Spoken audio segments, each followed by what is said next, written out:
Nenek moyang kita adalah pelaut. Nenek moyang kita berjaya karena berhasil menaklukkan laut, memanfaatkan laut. Mengambil kearifan leluhur kita, saya melihat laut sebagai peluang, bukan sebagai hambatan. Pemerintah telah mengatakan akan terus melakukan penyediaan infrastruktur dan konektivitas khusus ke daerah yang masih sulit diakses, karena biaya logistik Indonesia hingga kini masih sangat tertinggi di Asia Tenggara, jumlahnya mencapai 23,5% dari PDB.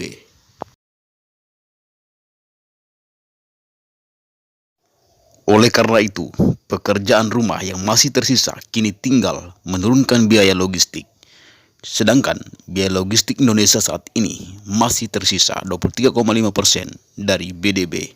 Angka ini masih tinggi di antara negara-negara di Asia Tenggara.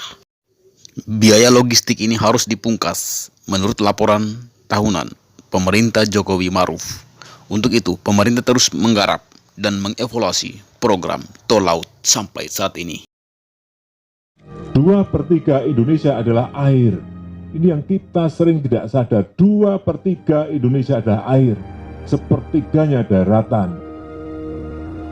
Oleh sebab itu konsentrasi kita sekarang ada di air, di pelabuhan, karena kita adalah negara kepulauan. Konsepnya bahwa bukanlah membangun tol di atas laut, akan tetapi tol laut merupakan istilah untuk sistem distribusi logistik yang menggunakan kapal besar yang menghubungkan pelabuhan di jalur utama atau rute utama. Di Indonesia sendiri, jalur utama atau rute utama tol laut adalah Nanggro Aceh Darussalam, Jakarta, Surabaya, Nusa Tenggara Timur, Nusa Tenggara Barat, Maluku, sampai Papua. Sedangkan distribusi ke kepulauan lain dengan menggunakan kapal-kapal yang lebih kecil dibandingkan dengan armada di jalur utama. Oleh karena itu, bila kapal yang melintasi di jalur utama tersebut rutin berlayar, maka harga kebutuhan di Papua tidak akan selisih lebih banyak dibandingkan dengan di Jawa. Sedangkan di sektor darat, konsep tol laut akan dipadukan dengan jaringan rel kereta api di Samudra Jawa, Kalimantan, Sulawesi, hingga Papua. Kementerian Koordinator Kemaritiman dan Investasi menyebutkan bahwa pembangunan tol laut bertujuan untuk mewujudkan konektivitas serta kesenjangan harga antar wilayah barat dan timur Indonesia yang disebabkan tidak adanya kepastian ketersediaan barang. Kenapa perlu tol laut? Supaya menghubungkan antar pulau, supaya menghubungkan antar provinsi, antar kota, antar kabupaten. Kita ingin dari Tobelo di sini mau ke Aceh bisa, dari Sumawe mau ke Galela, mau ke Tobelo bisa. Inilah Indonesia. Pemerintah telah menegaskan bahwa manfaat tol laut adalah penurunan harga di daerah tertinggal, terpencil, daerah terluar, dan daerah perbatasan. Oleh sebab itu, selama ini terjadi disparitas atau kesenjangan harga pada beberapa daerah dan juga pada barang kebutuhan pokok. Dengan adanya kapal-kapal reguler yang menjadi trayek tol laut, biaya transportasi angkutan akan turun untuk komoditas. Selama periode tahun sebelumnya, harga barang juga turun pada beberapa lokasi sampai 20% hingga 30% dibandingkan dengan sebelumnya adanya tol laut. Sehingga kesimpulannya bahwa manfaat tol laut adalah untuk mewujudkan nawacita pertama, yaitu memperkuat jati diri bangsa Indonesia sebagai negara maritim terbesar di dunia. Kemudian juga untuk meratakan ketersediaan komoditas atau barang-barang kebutuhan pokok dan juga barang penting lebih terjamin di seluruh wilayah Indonesia. Yang ketiga, berkurangnya fluktuasi harga antara waktu dan juga mengurangi disparitas harga serta memfasilitasi pemasaran produk unggulan daerah. Tujuan lainnya juga adalah untuk meningkatkan investasi di daerah, khususnya untuk peningkatan nilai tambah sebagai muatan balik Berikutnya juga untuk meningkatkan kesejahteraan seluruh lapisan masyarakat Indonesia, serta meningkatkan pembangunan infrastruktur di seluruh wilayah Indonesia dan mengurangi tingkat pengangguran di Indonesia. Petani milenial Merauke mengucapkan terima kasih kepada Kementerian Perhubungan.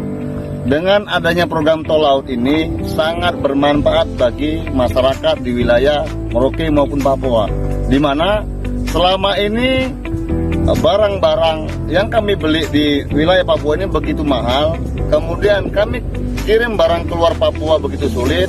Kita kirim ke Sorong, Jayapura, harus ke Surabaya dulu. Setelah Surabaya kirim ke Jayapura, itu memakan waktu 1 bulan dengan biaya operasional begitu mahal. Dengan adanya program tol laut ini sangat bermanfaat, biaya begitu murah, kecepatan pengiriman begitu cepat sampai hanya 1 mingguan, dan harga yang kita kirim juga ke wilayah khusus Papua ini begitu murah. Sebenarnya pemahaman sederhana yang tol laut itu adalah alur perjalanan transportasi laut yang dibuka oleh Bapak Presiden untuk kita di Indonesia, terutama kita-kita yang berada di jalur-jalur yang sulit dijangkau. Kalau dulu kita kalau ngirim barang dari Jawa ke Pulau Sabu, kita harus lewat Kupang. Jadi kontainer kita masuk Kupang, dari Kupang baru kontainer dibongkar dan diangkat dengan truk bawa ke Pulau Sabu lewat feri. Dan itu ongkosnya mahal sekali, bisa 3 kali lipat. Tapi dengan adanya transportasi kapal dari Surabaya langsung ke Pulau Sabu, yaitu tol laut ini, ongkos angkutnya menjadi ringan karena dari Surabaya langsung masuk ke Pulau Sabu. Karena itu kita sangat interest untuk mengembangkan usaha di Pulau Sabu. Mengutip Badan Pembinaan Hukum Nasional (BPHN), menurut Peraturan Presiden atau Perpres Nomor 3 Tahun 2015 tentang perubahan atas Perpres Nomor 43 Tahun 2014 tentang Rencana Kerja Pemerintahan Tahun 2015. Pembangunan tol laut termasuk dalam pengembangan ekonomi maritim dan kelautan. Pengembangan ekonomi maritim dan kelautan adalah sektor unggulan pemerintah Indonesia sejak tahun 2015.